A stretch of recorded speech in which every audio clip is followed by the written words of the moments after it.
Hey there, friends. I've got another movie review for you. This one is probably one of the longer ones I've watched. This is Oppenheimer. This is a drama biopic directed by Christopher Nolan. This is a rated R film and came out in 2023 to great acclaim, I'd say. One of the best films of the year, in my opinion. And I'm honestly not even a history fan, not necessarily. Um, but I wanted to check it out because a lot of the hype and the cast mainly, and the story stretches from 1920 or the 1920s to the 60s. I'm not really gonna comment on a lot of the history because I'm not like I don't know a lot of the history. So yeah, what I know about Oppenheimer's life mainly comes from this film. But yeah, we do have an all-star cast, which is great. I'm not going to mention everyone, just a few names, just like the most important ones, I'd say. Some of the Most of these actors are amazing, but they don't have a lot of screen time, if that makes sense. But yeah, pretty obviously we have Cillian Murphy as J. Robert Oppenheimer, of course, the main character, and then we have Emily Blunt as his wife Kitty. We have Matt Damon as Lieutenant Leslie Groves, which he does a great job. Everyone does. Florence Pugh as Jean Tatlock, a lover of Oppenheimer. Robert Downey Jr. as Louis Strauss, his rival. And we have Gary Oldman as President Truman. And then we have Kenneth Branagh as Niels Bohr, a scientist. So, a lot of interesting characters, and I'm pretty sure every one of these was a real person. They all contributed, you know, in reality. Again, I can't really speak really to any of that, but um, this is a Christopher Nolan movie. The only other ones I've seen are The Dark Knight and Batman Begins. I have yet to watch The Dark Knight Rises. I will definitely do so. But this is a very, you could say it's a long movie. It is 3 hours long, but when you're watching it, it's kind of interesting. The story kind of jumps from scene to scene. And what I like about it is Oppenheimer's perspective is in color. So everything is, you can see everything, and all the colors are popping. But when Louis Strauss is on screen, Robert Downey Jr.'s character, he's kind of the villain, spoiler alert ish, in this version. But all of his scenes are black and white, which is very interesting, that to see black and white scenes and then have color scenes kind of mixing and matching. I just found that really cool. Like, you don't really see a lot of that happening. And also, one more thing I really appreciate about this film, besides the cast, is the practical effects. I don't believe there is a single CGI shot in this entire film, which is that's crazy. Especially to go to a film this year and this, you know, decade, to not have any CGI at all is amazing, because it's Christopher Nolan. He does everything practically, at least he tries to, and I appreciate that. We need more practical effects, more real effects. You know, CGI is great. It's solid, but it can ruin a film very easily.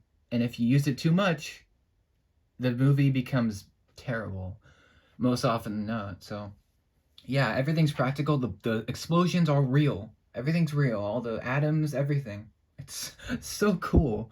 Um, but yeah, the effects are great. The cast is solid. I think this is probably going to get the Oscar. Well, it's going to get a Oscar for something. It's either going to get Oscar for Best Picture, Best Sound, Best Music, Best Special Effects, Best Cast, maybe. It's either going to be Robert Downey Jr. as Louis Strauss. He's going to get the Best Supporting Actor, or it's going to be Cillian Murphy as Oppenheimer, for the Best Actor. It's going to get one. It's going to get some kind of Oscar. It's one of those movies that's like a spectacle. It's like a grand adventure, kind of. Even though it's obviously just a biopic, it's like it feels very epic, which is, I don't know. I like it. It's cool. I was actually never bored during this, which it's a 3 hour film. You would think that this will be boring, but it's honestly not. There's a lot of politics involved, some of which I didn't get. Only a little bit of it. I mean, I got most of it. It's just some of it kind of, didn't register with me. But yeah, I'm not like a huge politics person. So yeah, I try not to look for that, but it is in here if you like that sort of stuff. Um, there are a lot of like scenes of people talking. In fact, I think the only action scenes are really the first test of the bomb in Los Alamos. So it's the first Trinity test. That's one of the action scenes, and then there's another one later where they also test another explosion. That's like the only action we really get. It's just people talking and walking, and it sounds boring, but it's not. It's actually really interesting if you look at it, and the cast is part of the reason why this movie is so good. Every actor, no matter how small their role is, somehow they bring their A game. I don't know. I think I was the most impressed with Matt Damon actually, because he's had a bit of a renaissance with this and Air as well. And he was fantastic as Leslie Groves. I mean, everyone was. Emily Blunt was great. Florence Pugh was solid. I mean, you got Gary Oldman only in a single scene as President Truman. He was excellent. Um, yeah, it's just like if you know an actor, they're probably in this film. And even though they don't have a ton of screen time, it's still very nice to see these people. Um, and yeah, I like that the story is kind of Oppenheimer's life. We're kind of going through his, you know, younger years, and then we go through, when he's older, and then we go to all these different people that are around him working on the project, and then we have Lewis Strauss and his people and what he thinks of Oppenheimer, trying to bring him down. And it's just very interesting. I don't know. I think this is the first biopic that I've seen. I don't really watch historical war films. I'm not like a fan of those type of things, but I wanted to see this cuz I don't know, it just seemed really like interesting, and it was very engaging, surprisingly. And the music by Ludwig Göransson was great as well. It's almost like this like kind of haunting score, but then it's very like triumphant at the same time. At some points, it's hard to explain, but yeah, he did a great job. Um, I've seen a few other 3 hour films. Titanic is one of them. That's a fantastic movie. And then The Batman from 2022, also another great one. I don't think I've seen any other 3 hour films. Avatar The Way of Water came close, but it's not 3 hours exactly, so I can't really count it. But yeah, I've seen a few 3 hour movies. This one is I wouldn't I'd say it's one of the best films of the year. Just the way that they filmed it, the way everyone acted. It's very like um I'm going to keep using this word. It's very interesting. You learn a lot about this person and about all these people in this project, and some of the science stuff kind of confused me a little bit because they're going through all these different words, and some of them I didn't understand, and some of it I didn't get, but most of it I did. So yeah, it's very interesting. I also like the time period. I love all the costumes. It's very old school, very old fashioned, because this is obviously in the 20s. Well, old like the 20s, 30s, 40s.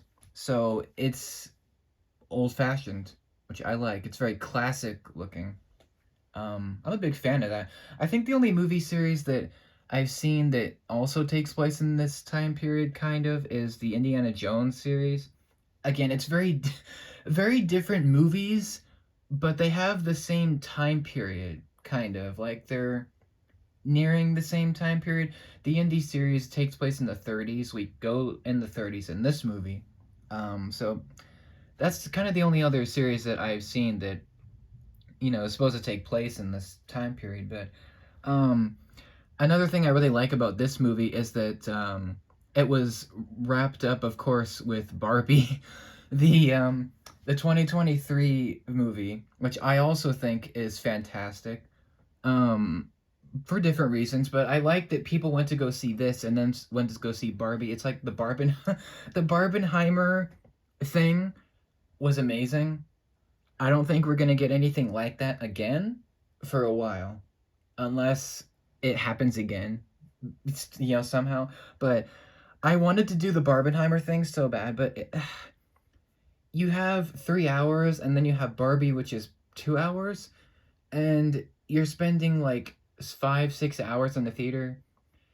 I don't know. To me, it's a little bit too. I don't know. I never got a chance to do it, but it was a meme. Like people were shipping Cillian Murphy with Margot Robbie, and they were like genuinely putting Barbie and Oppenheimer together and like stories and fan art, and it was just ridiculous, but in a good way. Um, I do think this is one of the best movies of the year. In my top five for sure. I don't think it's not my favorite movie of the year, but I think just I really enjoyed it. I had a great time, even though it's obviously again sounds boring. It's mostly just a talking movie with a few explosions, but it's done so well. And when you get to the actual Trinity test in the desert, it does not disappoint. You're building and building and building towards this moment, and it finally happens, and it's amazing. And the sound is phenomenal in this film. Like when the explosions happen, you would think in an action movie, the explosions would just happen, it would be loud and super, epic. But in this film, it's a little bit different. The explosions are delayed. Like the sound happens, but not at first. Kind of jump scared me. Like I had a few jump scare moments, but yeah, it's a very well made film. It's a very engaging movie, and the cast is the biggest reason why. And the music helps as well, and it's directed very well. But that's Oppenheimer, a great movie. It's long, but it's worth it if you're a fan of this type of story. And I give it a chance, even if you don't like it. It's gonna win something for sure. Either that or Barbie. One of them is gonna win something. But let me know what you think. Do you like Oppenheimer? Do you not? Let me know what you think down below. And I will see you for the next review, which will be very soon. Take care and have a great day.